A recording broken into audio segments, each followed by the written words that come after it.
Hello everyone and welcome back to our channel. In today's video, we are going to talk through How to Listen with Intention by Patrick King, published in 2021.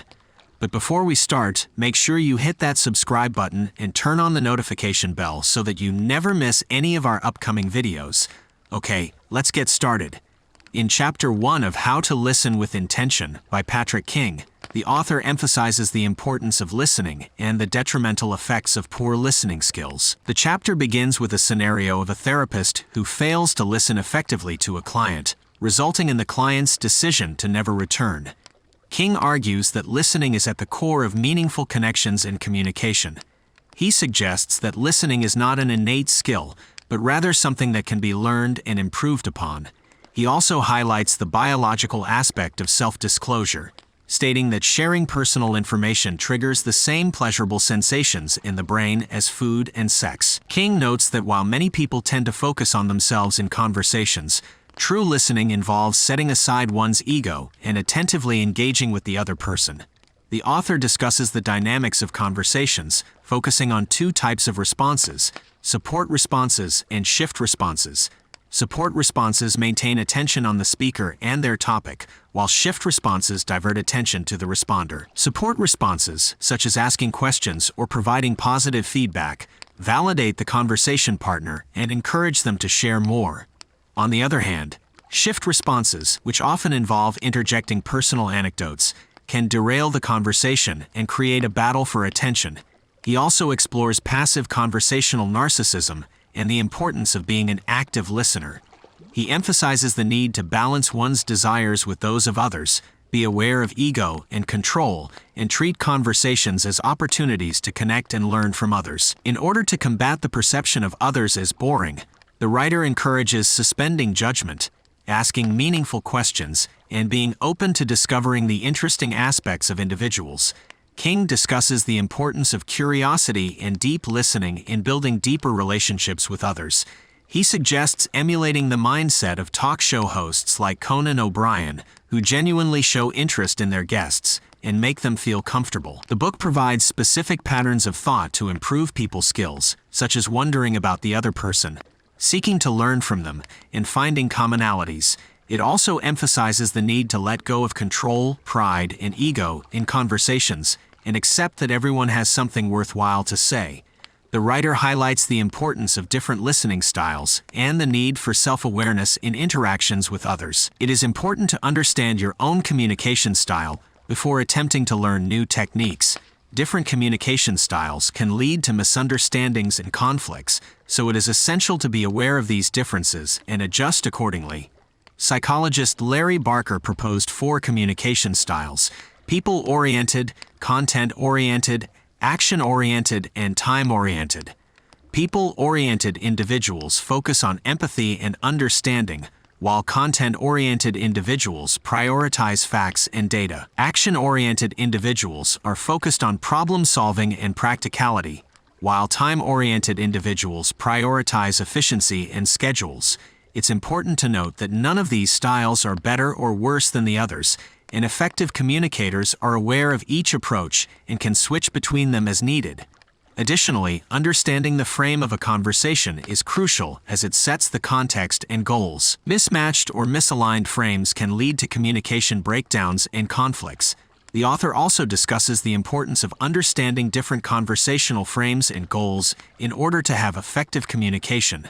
Mismatches in frames can lead to dissatisfaction and confusion in conversations. To address this, he suggests identifying and acknowledging the conversational goals of both parties involved. He also emphasized that not all conversations are viable, especially when dealing with conversational narcissists or people with destructive intentions. The author encourages being conscious of one's communication style and regularly checking for alignment with others. Additionally, they introduce the concept of 5 levels of listening, ranging from ignoring to empathetic listening, and stress the importance of striving for deep empathetic listening in order to drive communication forward in relationships. Active listening is an important skill that involves giving full attention to the person speaking. It requires putting oneself in the speaker's shoes, understanding their perspective without imposing one's own judgments or opinions. In active listening, the listener reflects and summarizes what they have heard, confirming their understanding and creating a supportive communication experience.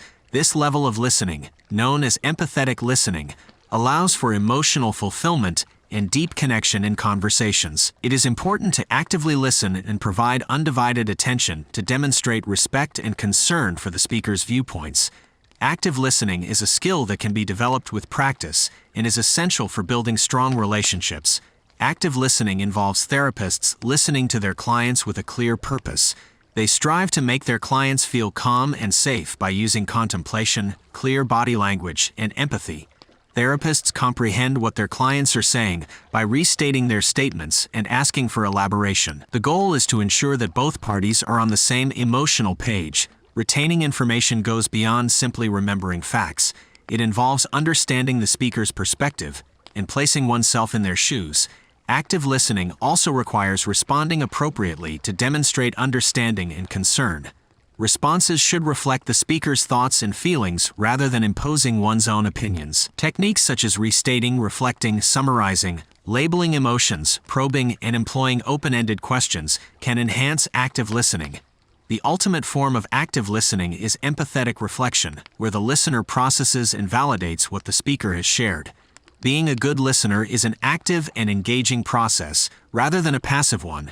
True, deep listening requires comprehension, retention, and response. It involves techniques such as restating, reflecting, summarizing, labeling emotions, and probing with leading questions. Active listening is about being present and empathizing with the speaker. It is not about judging or trying to fix anything, but about truly seeing, hearing, and understanding the other person. Communication is more than just exchanging information.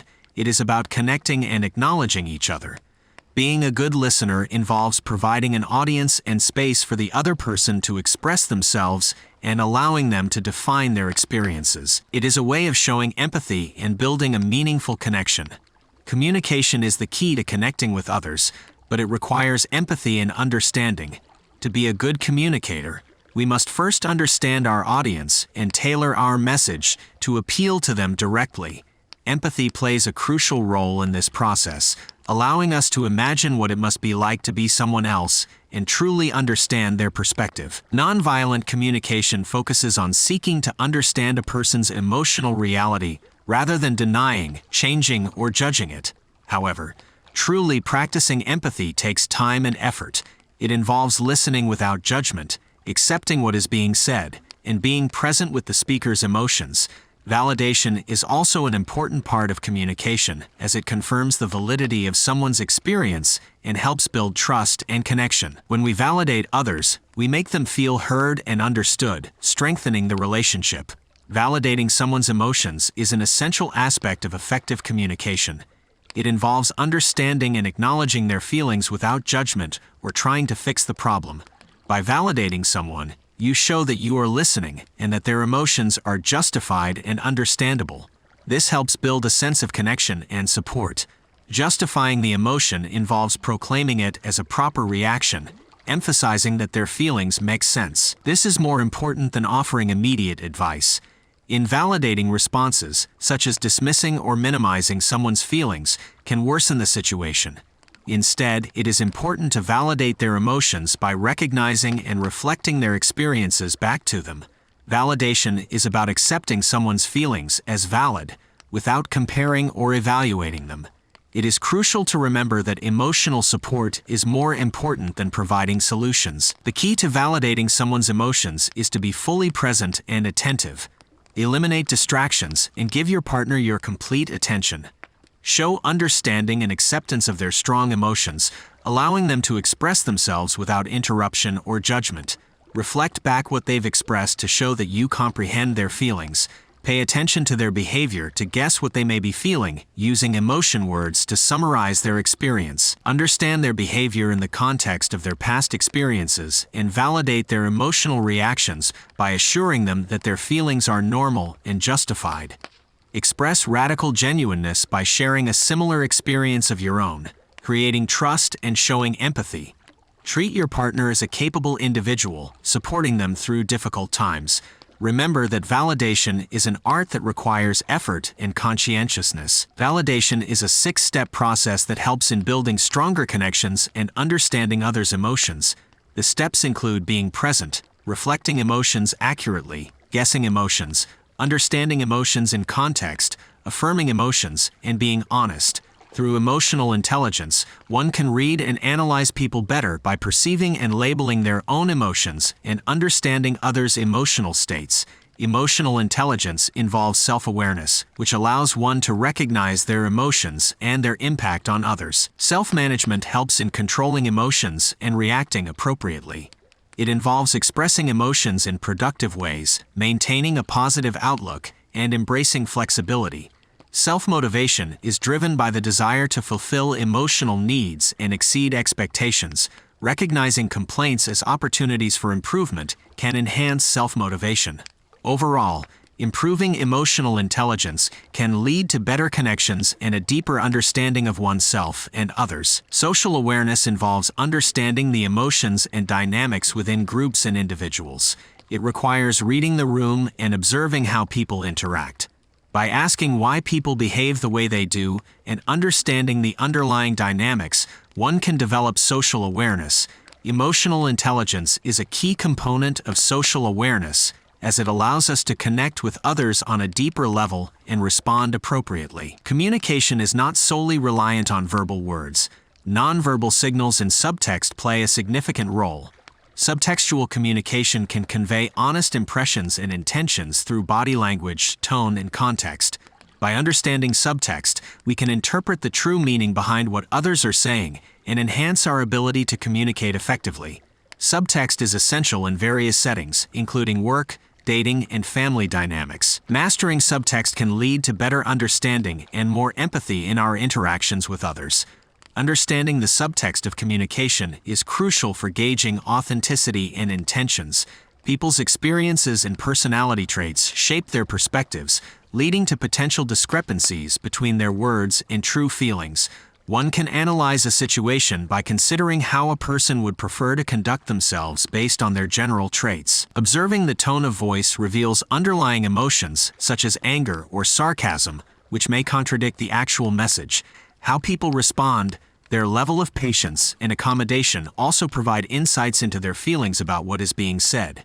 Deviations from usual behavior patterns can also indicate hidden meanings. Developing observational skills to decode subtext requires practice and conscious effort. Emotional intelligence is key in understanding both one's own emotions and the hidden thoughts that influence others' actions. Ultimately, becoming an expert communicator involves recognizing covert communication and questioning the motives and emotions behind people's words and actions. Thank you so much for watching this video. Your support means the world to us.